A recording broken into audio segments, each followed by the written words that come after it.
Assalamu alaikum, everyone. My name is Zishan Ali. I'm the senior media analyst at Ment and a member of the policy team. For this next section, I have the privilege of being your host for the next few minutes, and I'm going to be joined by my amazing colleagues from the policy team. And we're going to basically be discussing why it is so utterly and incredibly important not to just challenge Islamophobia at a grassroots level, but on a policy and structural level as well. In this section, with the help of my colleagues, we're going to be firstly getting to know the Ment policy team better. A lot of the time, my colleagues are working behind the scenes, so we're going to be dragging them into the spotlight today and really getting to know them. Secondly, we're going to be looking into what challenging Islamophobia on a policy and structural level actually looks like.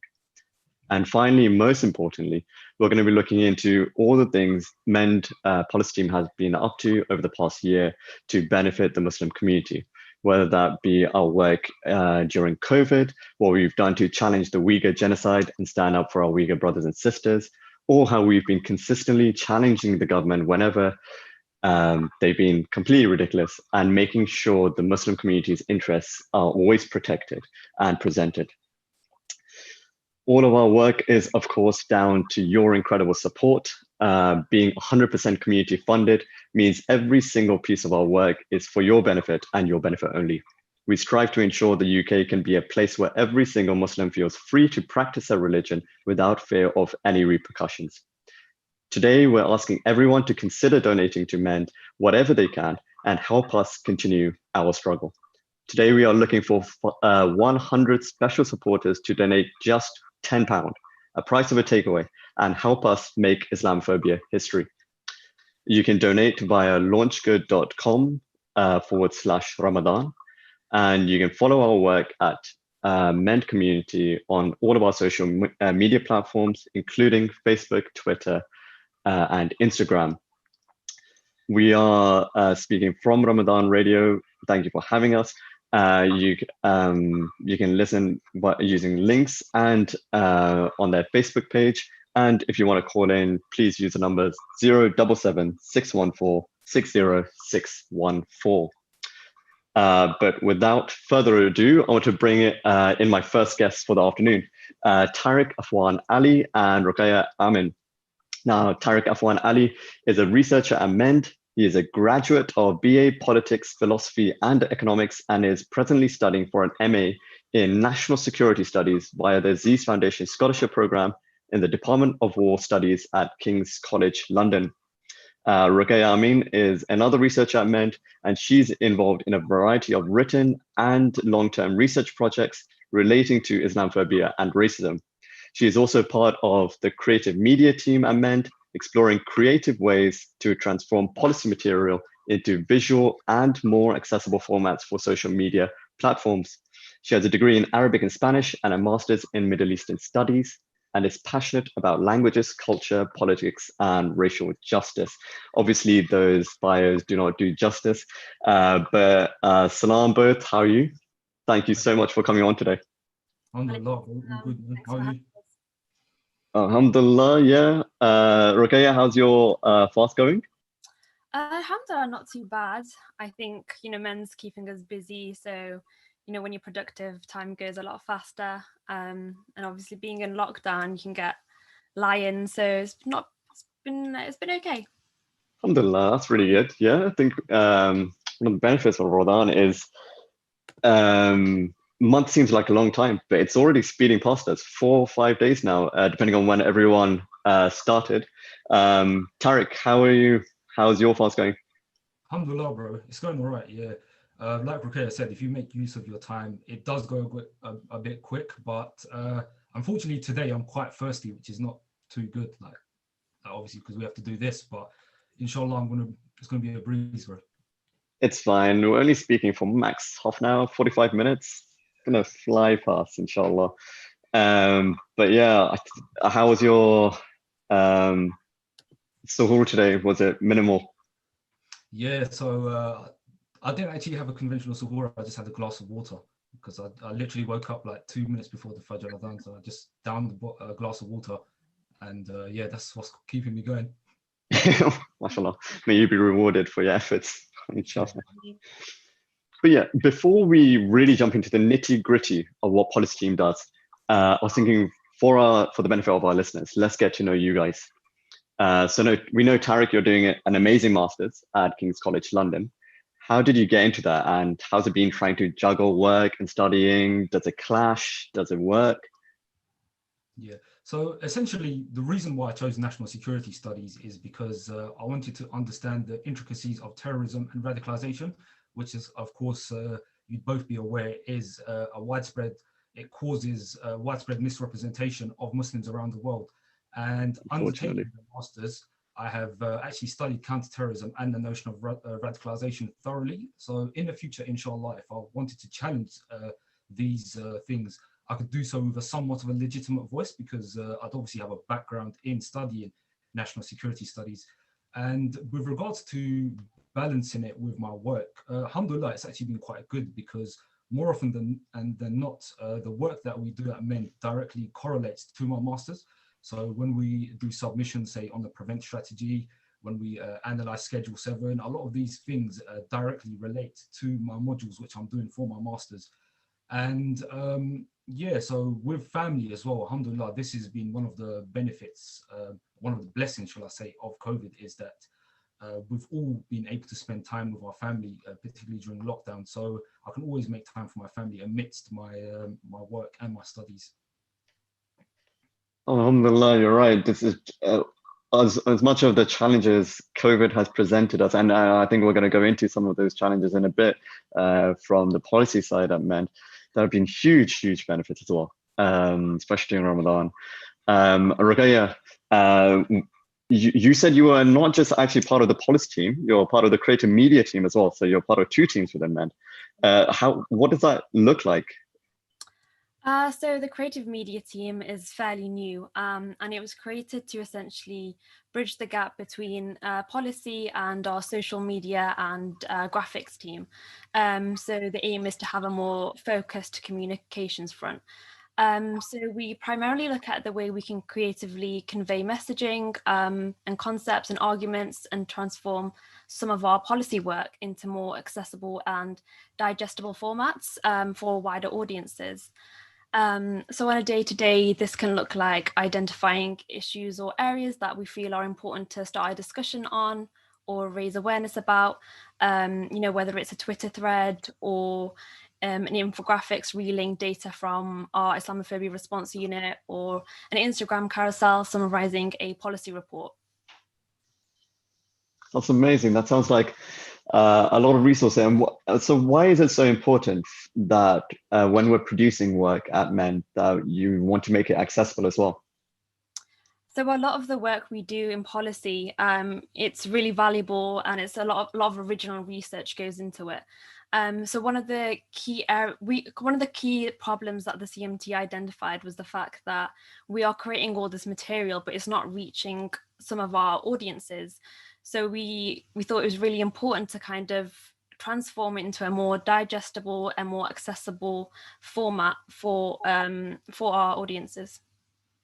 And of course, all of this work is again down to the community support. So do consider donating so we can continue to produce resources that are not just report on a report, but actually have tangible benefit for the community itself. But that's incredible. Like both of your bias, the stuff you're doing is amazing. So structural Islamophobia, or Islamophobia on a policy level. Now, Islamophobia on the ground, very easy to understand because of its horrific nature. Someone getting spat on, their hijab being pulled off. What is structural Islamophobia though, and why is it important to challenge that as well? Ruqayyah, do you want to comment maybe? Sure. So I guess structural Islamophobia is the way different areas of Islamophobia manifest and reinforce Islamophobia through policies, through practices. And I think because of the impact policy has on the way Islamophobia manifests and affects people, and the structural nature of Islamophobia, I think it is important to tackle it on a policy level and look at the ways in which policies can perpetuate and reinforce Islamophobia and impact Muslim communities. That's amazing. So you're saying that moving on, like Islamophobia on the street is like one or two people attacking people, but policy, governmental, that will affect the entire Muslim community. Yeah. What about you, Tariq? Do you have a similar, what do you think about structural Islamophobia? Yeah, so structural Islamophobia, essentially, if that's what we work on a policy level, which means combating Islamophobia beyond just on the street level. Of course, we have the IOU who's combating Islamophobia on the street level, but we as the policy team, we actually specialize in challenging and tackling a more covert form of Islamophobia, which is of course structural and institutional. And these include things like, for example, challenging biased media narratives. For example, when there's one positive story mentioned about Muslims, there's 21 negative. This includes challenging Islamophobia in the employment and recruitment sector, which shows that if you have a Muslim-sounding name, you're 4 times less likely to be given a job interview. And of course, it's challenging Islamophobia through means of counter-terrorism measures such as Schedule 7 and a prevent strategy, which discriminately targets Muslims. So these are all the things that structural and institutional Islamophobia manifests itself through. So yeah, so it's just mind-blowing how the structures in society that really hold us up, like help us function as society, like the media, can actually perpetuate Islamophobia and worsen things for the Muslim community. And you've already mentioned challenging these ideas. What does MEND policy team actually do though? How do we go around challenging Islamophobia on a structural level? Ruqayyah, do you want to perhaps go into this? Yeah, sure. So I guess it's through different types of advocacy, whether through lobbying, campaigning. For instance, sorry, Tariq mentioned, our media corrections, for instance, lobbying MPs. We have the current, the Uyghur genocide bill, so encouraging MPs to vote in favour of the motion. So yeah, it's just different types of advocacy work that we focus on. And has COVID changed it? COVID has transformed our society really. And in our previous session, we were listening to how Aman and Asrapai were talking about how MEND as an organization adapted. But did the policy team's work change during COVID? Was it the same old stuff, the same old structural Islamophobia, or did you guys notice a change? So one thing that was sadly quite rife amidst the COVID pandemic was, of course, conspiracies and lies about Muslims. And of course, some of these things included Muslims are spreading the virus, Muslims are breaking lockdown rules. And so MEND's policy team actually worked to rebuke such misinformation. As such, we released some articles which were highlighting the contribution of British Muslims amidst the pandemic. So, for example, we highlighted that over 42,000 Muslims are actually on the front line battling against COVID for the NHS. We also corrected misleading headlines as well. I believe it was the Telegraph who said that 50% or more than 50% of all cases, imported COVID cases, are coming from Pakistan. And of course, MEND got involved. We complained to IPSO, and alhamdulillah, we managed to get that changed. And who else? Who was that MP who said? I think it was Craig Whitaker, MP, who said that. Yeah, that's it. Yeah, he said that Muslims are breaking lockdown rules, and MEND. We actually called him out on this lie. We obviously requested him to apologize. I don't think he's done that, unfortunately. But nevertheless, we managed to show how Muslims across the country and masjids across the country are abiding by lockdown measures. And one thing that I actually wanted to mention was, I don't know how this passed my mind, but the most important thing that we actually, as MEND's policy team, done amidst the COVID pandemic was actually reverse the cremation bill. So the cremation bill stated that all the deceased Muslims and say Jewish people as well, they'd have to be cremated because allegedly they are running out of burial sites.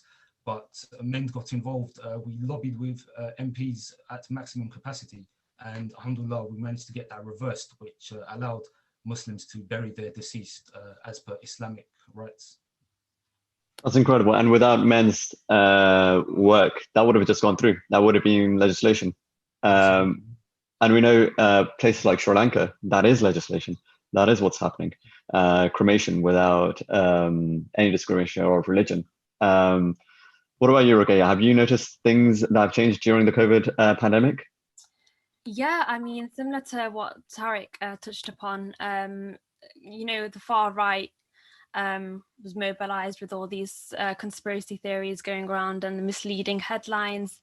Looking at media representation of Muslims during COVID-19 was really interesting. And when you say interesting, you mean problematic? Very, very problematic. There's the case where I think it was BBC used an old picture of an imam at a gathering, and used it. I think it was about 4 years old, and used it in one of the headlines regarding how Muslims need to abide by lockdown rules, and as a result, far right commentators kind of latched upon it, and this poor imam was subject to a lot of abuse, and the BBC were forced to kind of change the picture, although I don't think they issued an apology. But yeah, that's just one case where these conspiracy theories have been propagated, and ethnic minorities have borne the brunt. And it's not even, we're not even talking about there are traditionally right-wing newspapers that we know are problematic, like The Sun, the Daily Mail, and there are center-right, but we're talking about the BBC and just how mainstream the discourse is when it comes to overtly and unconsciously pushing out this narrative that like Tariq mentioned, Muslims are not doing their part, even though we're at the front line. And I know the policy team did some work around Muslims and BAME members who actually were the majority of people who unfortunately passed away during the first wave of the pandemic. Is that right, Tariq? Yeah, so the first few doctors, I believe it was around the first 10 or so out of 15 doctors or NHS staff were actually Muslims. So it's yeah. So this discourse being pushed by mainstream just does not have any reality. And that's why the men policy team is so fundamental, because we're able to counter those messages and push out that narrative that celebrating Muslim contribution, and also refuting simply all the media bias, all the media headlines that serve only to build this animosity between the communities. Now, we've spoken about submissions. Have there been any really exciting submissions that you want to let our listeners know about that you've been working on over the past few months, or maybe you've already published? Yeah, so one submission we did was for the UN Special Rapporteur on Freedom of Religion and Belief. And we submitted about Islamophobia, our perception of it, the scale of Islamophobia.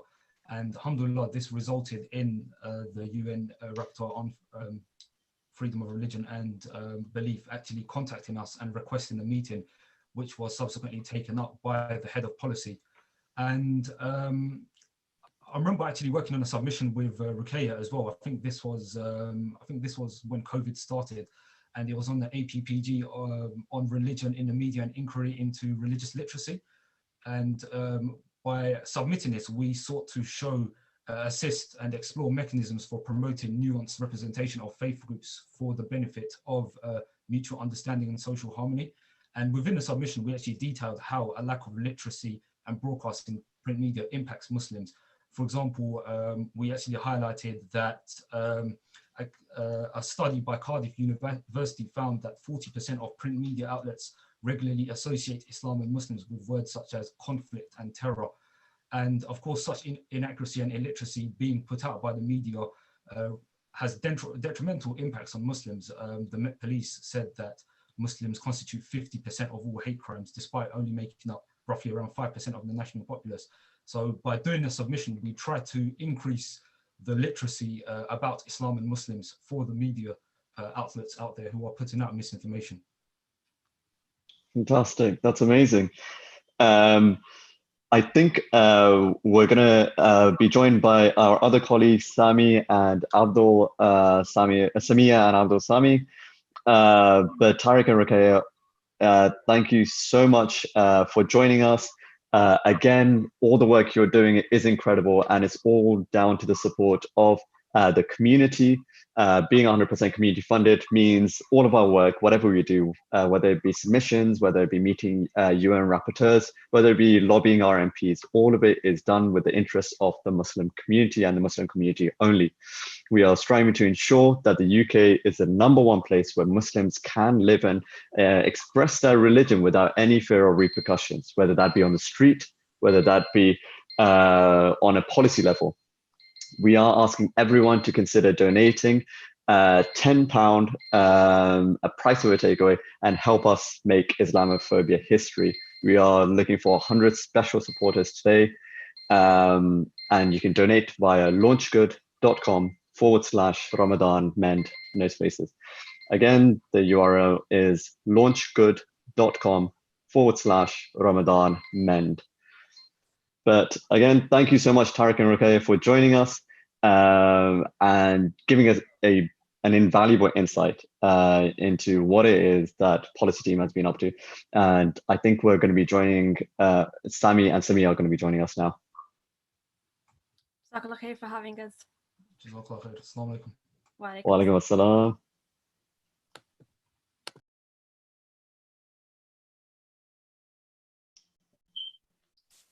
So that was Tariq and Ruqayya, members of the policy team. And now I have the privilege of introducing two more amazing colleagues of mine, Sami and Samia. Now, Sami is one of the newest additions of the policy team, actually. He has been involved in a range of projects with men, such as the Scottish Policy Pledges and counterterrorism. He's also doing a master's in public policy at the University of Strathclyde, having graduated with a B.Eng in mechanical engineering, and is also involved in various other Muslim community organizations in the UK. His hobbies include hiking, sports, traveling, food, and learning about other cultures. Huge range.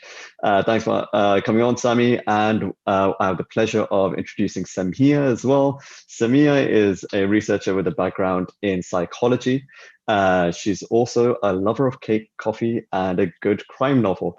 And she has been one of the key fundamental members of the team who liaises with parliamentarians and makes sure that the interests of the Muslim communities are lobbied and we are getting the results we want for our community. But thanks for joining us both. So Sami, as the newest member of the policy team, how's it been? I guess you're the least biased out of us all. How are you finding the team? Oh no, it's a pleasure. Thank you for having me, and I mean, thank you for accepting me onto the team as well, man. You guys have been amazing. And an amazing bunch of people to really, work with. It's been fun so far. At the same time, we've done a lot of hard work, of course, a bit of the balance of the two. And alhamdulillah, I'm really, really enjoying it. It's really meaningful and really good work that's been happening within the team. And I'm so glad to be part of this team and inshallah contribute towards the bigger picture as well, inshallah. Alhamdulillah. And you, and we know that you started from engineering and now you're going into public policy. And even then, you're working in Islamophobia policy within the Muslim community. So how was that transition? Yeah, no, it's a funny story. Really, we should have a cup of coffee over this after Ramadan, of course. And one of Samia's recommended places. Really, it kind of stems down to the fact that, I mean, I've always enjoyed science and maths, and I was always kind of that kind of guy. I love cars a lot, especially, I mean, I'm wearing a McLaren t-shirt right now. Just goes to show how much I love cars. But then when I was in university, I really kind of had to ask myself a lot of questions about, what I'm doing in my degree, how am I going to be able to contribute towards the Muslim community and the community that I serve and represent. And It was a personal journey for me where I realized that as an engineer, the only thing I could really contribute towards specifically the challenges that we face as Western Muslims, I'd only be able to give my spare time rather than being able to kind of do something meaningfully full-time something which requires effort, and not just that specifically, where there's a lacking as well. I think there's a lack of Muslims who are active, trying to combat Islamophobia, who are not as active in media or not as active in politics. So I was involved in student politics quite a lot when I was at university. Involved in FOSIS, involved in NUS, and all that. And that really kind of kicked in this drive to kind of serve people through politics or through policy, because reality is we're the minority. And so that's where your devotion came. You were like, I'm going to fully devote myself to the community now. Yeah, no, yeah, exactly. So that was my kind of thing where I thought, Khas, this is like, I feel like this is what I want to be doing, inshallah. So this is one purpose of life, I guess. So, fantastic. Yeah. And Samia, obviously, you don't come. I guess it's not as far off as engineering, but psychology. How has that been, and has that impacted your work at MEND? I think one of the really eye-opening ways that both of them have blended is we see the structural inequalities on a daily basis, be it through reports or through the bills that we're challenging in Parliament. We see all of that, and a lot of that contributes to the development of bad mental health, and especially amongst young people, and the kind of unfair realities that exist for sort of Muslim youth and ethnic minority youth, and then the fact that has a really terrible impact on their mental health, especially in the current climate of COVID and unemployment and all of that. I feel like it all makes sense now, because we don't really discuss the structural in-depth inequalities that impact mental health, but it all makes sense, really. Yeah, so you bring that, I guess, invaluable insight of like, and where you can intersect both things, where they don't have to be separate, where we're not just looking at structural Islamophobia, we're looking at its impact on the ground, its impact on the individuals, whether it be prevent, and how that impacts us mental health level. So you mentioned, MEND policy team challenges bills and stuff. And I know one thing that you in particular and the rest of the policy team have been working on is the trade bill. And trying to challenge the Uyghur genocide, which is, and for our listeners who may not be aware, China as a state is committing a systematic persecution of the Uyghur community, of our Muslim brothers and sisters in the Xinjiang area. And it's always difficult to try and challenge on an international level. So how has MEND policy team been doing this, Samia?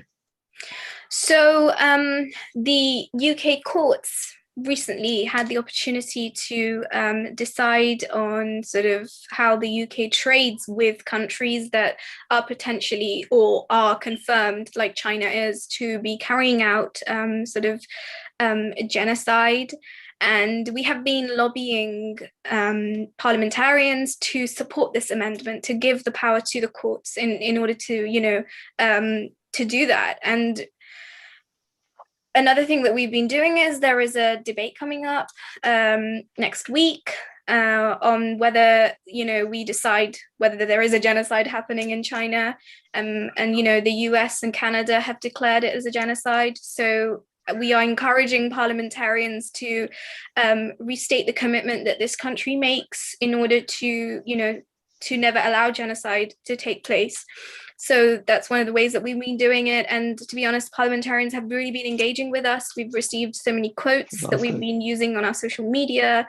And I think that's one of the ways that we've been really bringing the suffering of our brothers and sisters in the Uyghur brothers and sisters to the kind of, to the mainstream. Yeah, to the forefront. And this debate on Thursday, where we're lobbying MPs, and if we are able to, push them for the vote and vote in favor and, get the UK Parliament to finally say that the Uyghur genocide is a genocide, call it a genocide, it is what it is. What would that mean, though? What would that entail? So it would give Parliament the power to place sanctions on individuals that are sort of named to be involved in this scheme and in this scheme of genocide. Also place sanctions against the Chinese government, mainly trade sanctions. And those are some of the effective ways that we have seen in the past where countries have owned up to it and stopped effectively. And we see our international partners doing that, and the US. So that's something that we hope the UK government will follow suit.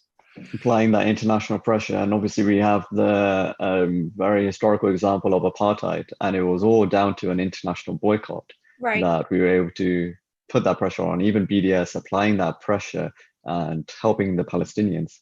It's a tried and tested measure. And you're saying with China, we need to do the same.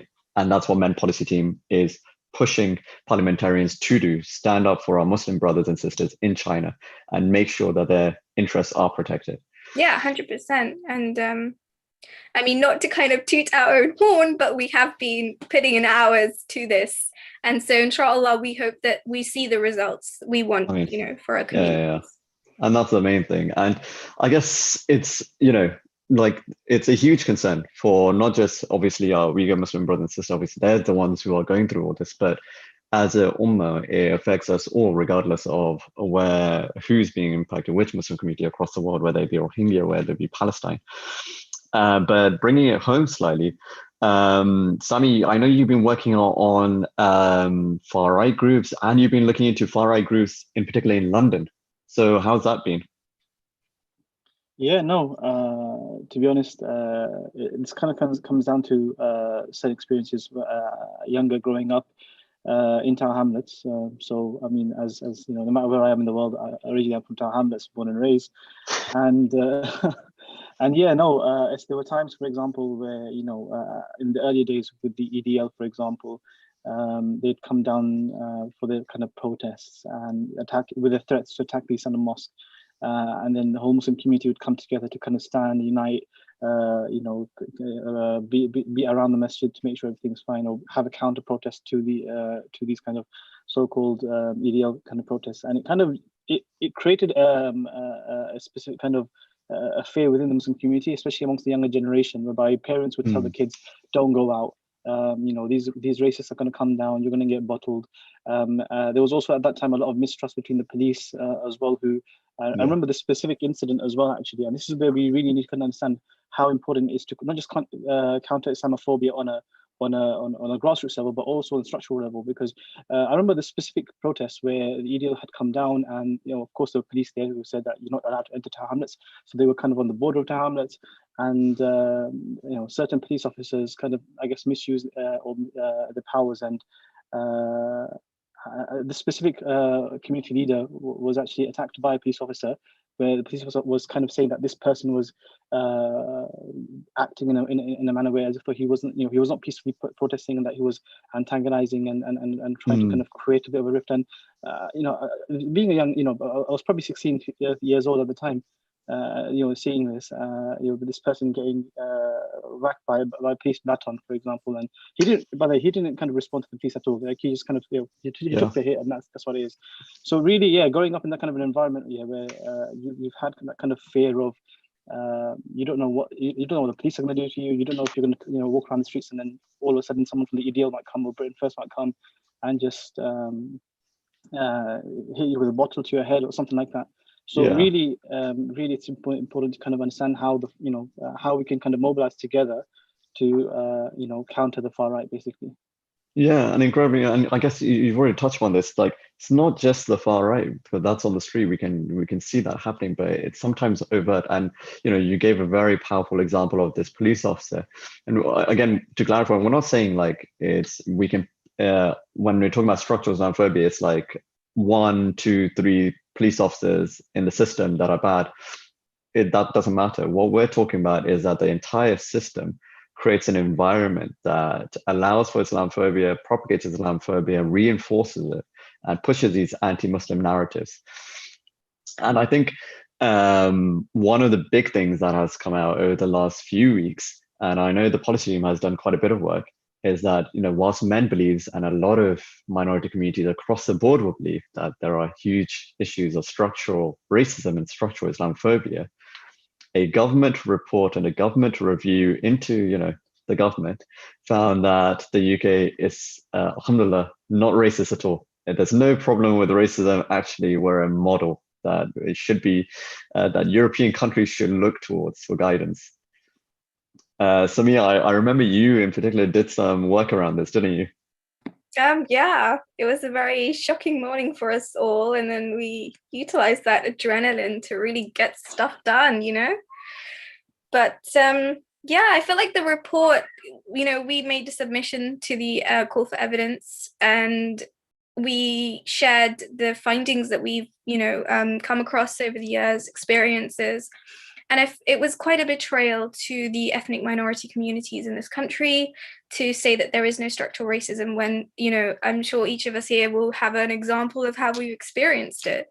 And of course, now that report is being brought into question, but on that day it was released, it just felt like we needed to do this to the people and the communities that we want to work for and represent, And alhamdulillah, I felt like we got such positive response from parliamentarians, and they were very responsive. We got response within a couple of hours, and across the board, they all shared our sentiment that this report does not reflect the lived experiences of ethnic minority communities. And when you got in touch with these parliamentarians, what were you trying to get them to do?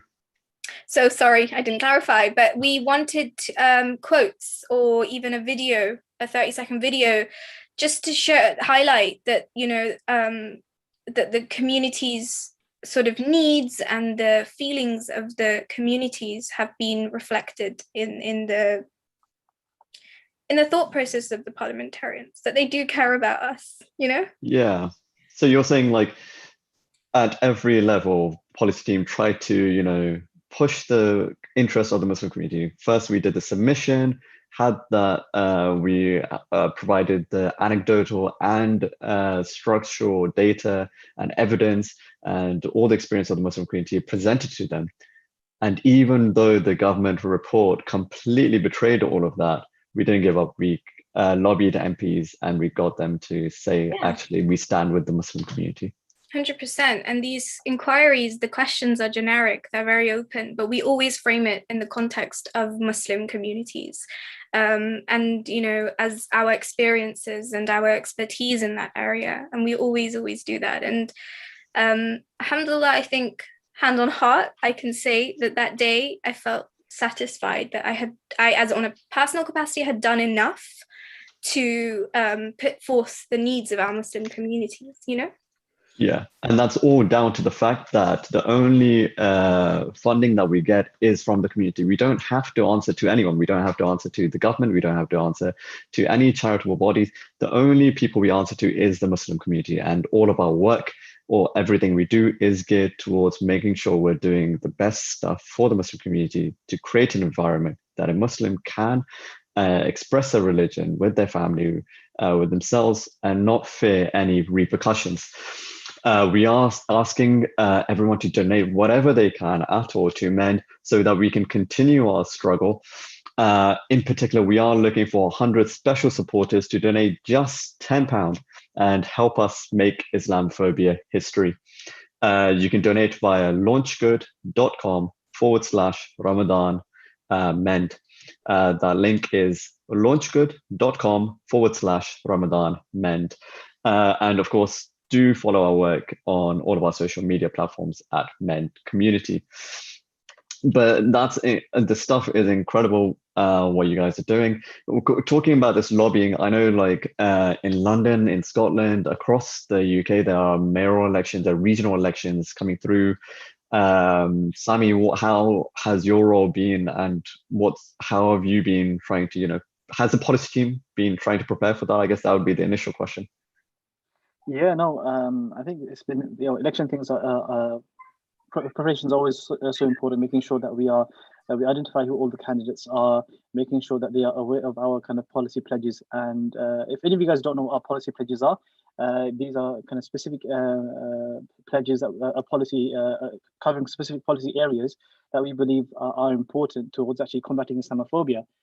And I think this is actually a very important document that we kind of forward onto all of the candidates to say that, look, you need to, are you going to commit to this to help eradicate Islamophobia?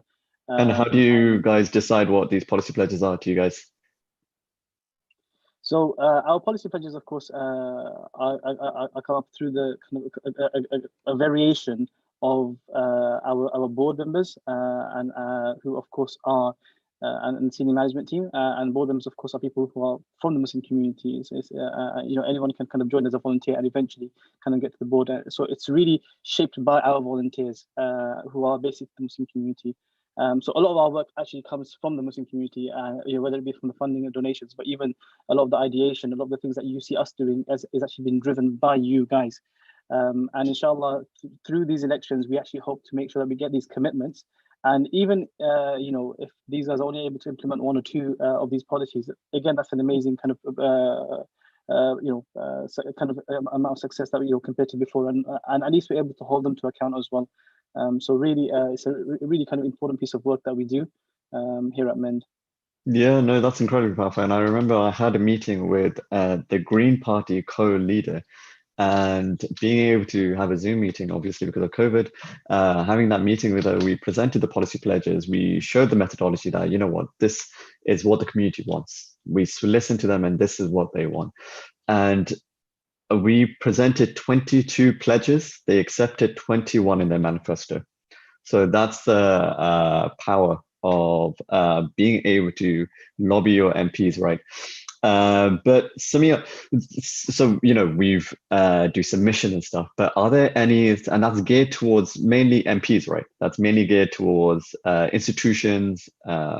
But what are the resources that the Muslim community can benefit from? Does the policy team also look into that? Muted.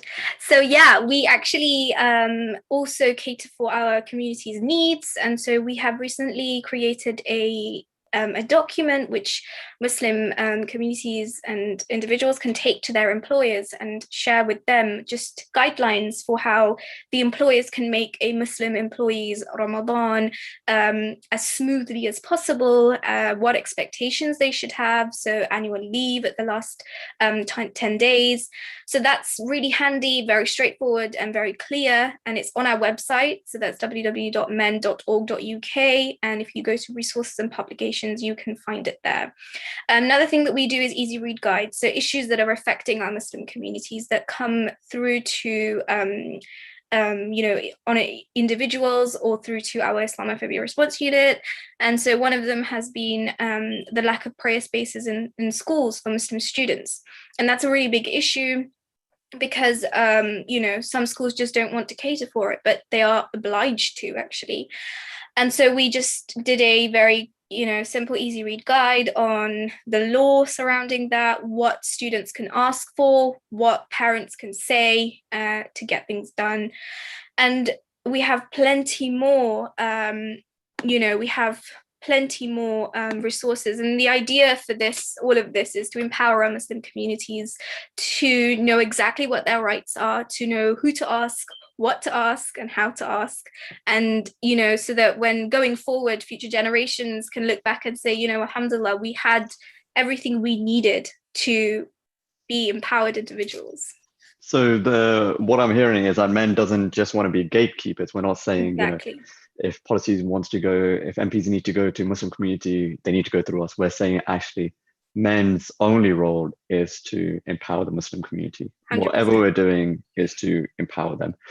And of course, thank you for joining us. This is, we're nearing the end of our session. Sami and Samia, thank you so much for joining us and really giving an invaluable insight. Again, if you do want to support MEND, launchgood.com/RamadanMend. Thank you for listening, and thank you, Sami and Samia. Jazakallah khair for having us. Assalamu alaikum. Take care.